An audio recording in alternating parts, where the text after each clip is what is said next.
Hey guys, this is James from TeaDB, bringing you another morning edition. InBetweenIsode number 30. So today I am reviewing a tea from Sample Tea, which is basically the same thing as Fine Pu'erh. They're run by the same guy, Alan. And when I was going on my mad buying spree of the Yongda Da Shuishan cakes, he was kind enough to include this, and he told me via email that this is one of the teas that they were proud of and stuff like that, and I was like, alright, that's cool.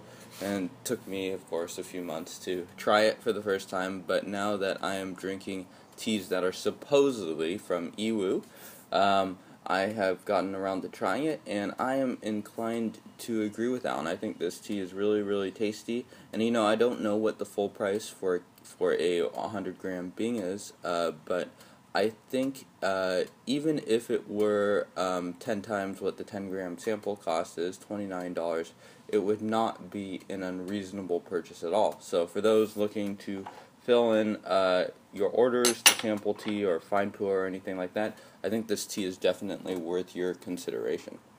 Alright, so I'm a couple brews in already.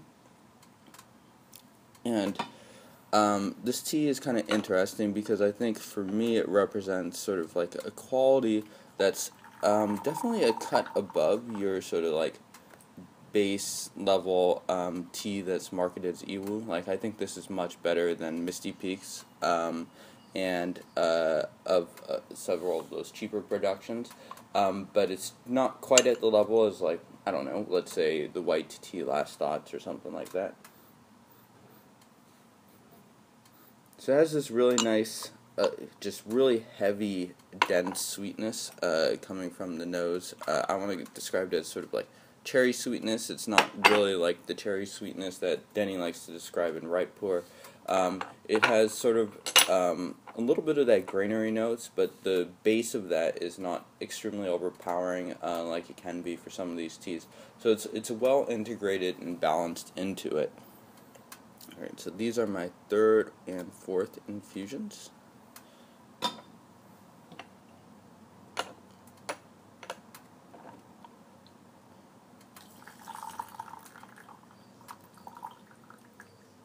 So this, just to clarify, is a production that was done by, I believe, Sample Tea or Fine Pu'erh or whoever is the sort of like parental organization that kind of oversees those things. So it's buying as close to the source as you can sort of get without buying from the farmers. Cheers, guys.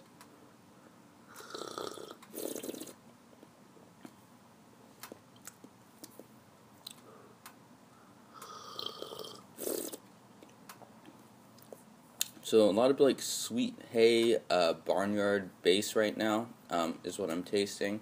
Is a little bit sweeter in the first couple infusions. The body has really thickened up and become a lot more dense. The body is really nice and soft in the mouth. It's not at all, a lot of times for the lower grade teas, what you'll notice is that it's a lot rougher, just not in terms of like it's gritty or anything like that, but it can be a little bit rougher in the mouth, rougher on the stomach, and this tea is not at all. I'm drinking this first thing in the morning before 8 a.m., and I don't think it's going to bother me at all. This is my third session with the tea, and I've enjoyed it each time.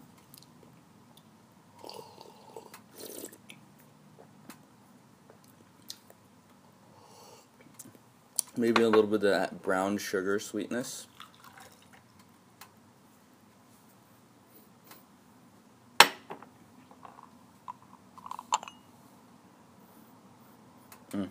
The aroma on this is really delicious, which leads me to believe that it would be a really good sort of like small Bing to get for someone that's like new to Pu'erh.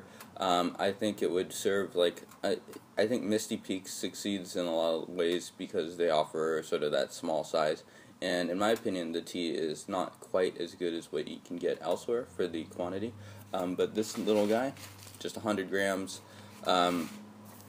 the shipping from Fine Pu'erh and those places can get a little bit pricey, but it's well structured for small quantities like this.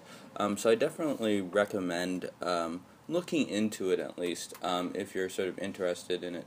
And this tea is just plenty drinkable, young. I don't know how it will age. That stuff is always difficult to predict, but it's very nice now. The body is thick enough and the tea lasts long enough, so if those are two things that you believe contribute to sort of like that will endure with the age, then I think this tea might do just fine. But yeah, it's a nice little tea as a gift, or just buy the small little sample for $2.90.